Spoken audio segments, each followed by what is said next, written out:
Recently, Manchester United's under-18s booked themselves a ticket in the FA Youth Cup final. And it's been a minute since Manchester United's name was on that trophy. The FA Youth Cup is something that Manchester United completely dominated from its inception. And it's where the class of 92 get their brand name from. The likes of Beckham, Gary Neville, Phil Neville, Nicky Butt, Ryan Giggs, Paul Scholes, even though one of them was class of 91 and a couple of them were class of 93. Class of 92 is what they've all kind of been lumped in as.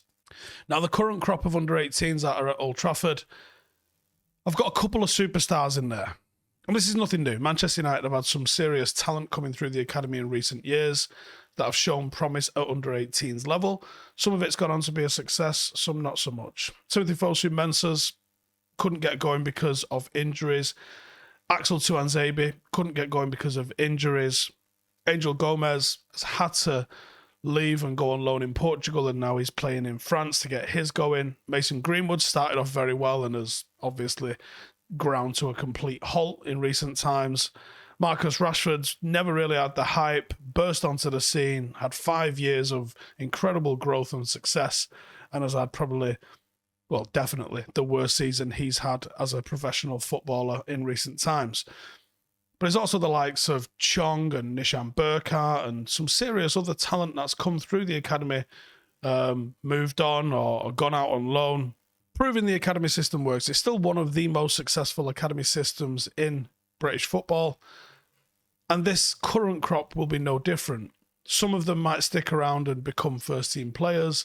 Most of them will go out on loan, and most of them probably won't forge a career at Old Trafford. But as they're on the cusp of being the next great team, the class of 2022 has got some standouts and has got some character. And maybe their very slow burn on the scene has helped them.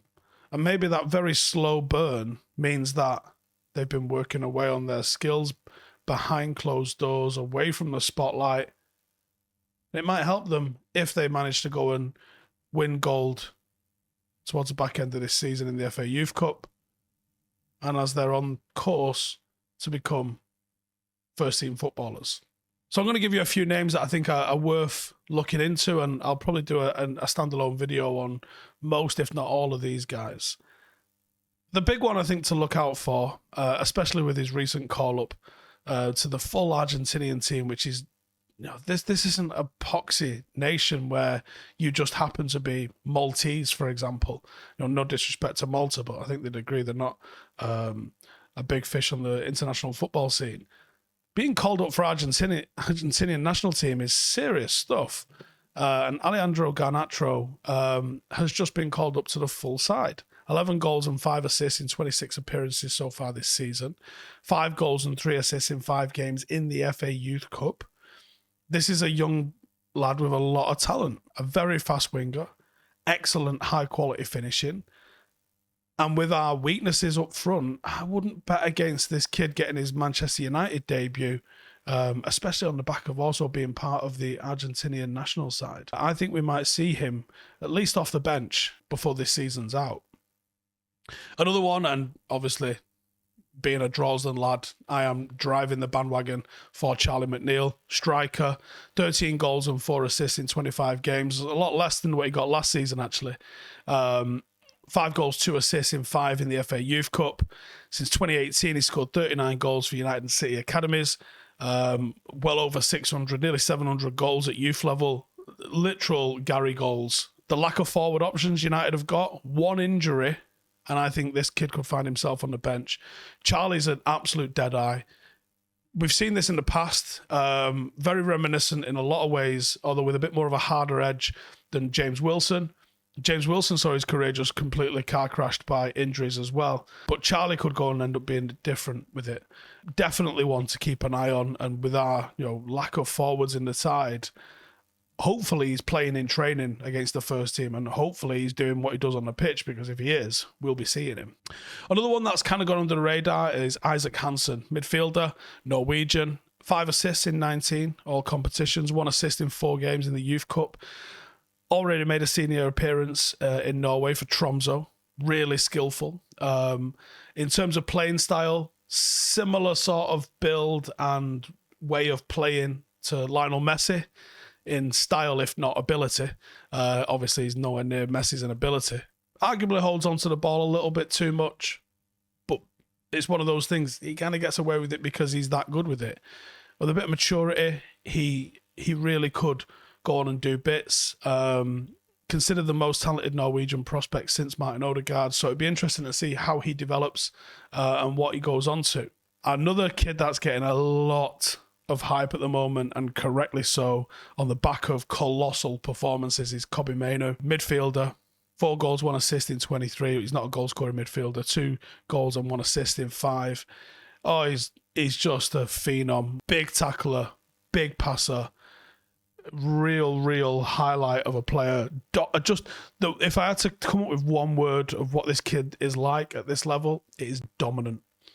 I think being a central midfielder, he'd have to be extremely lucky to get a shirt this season.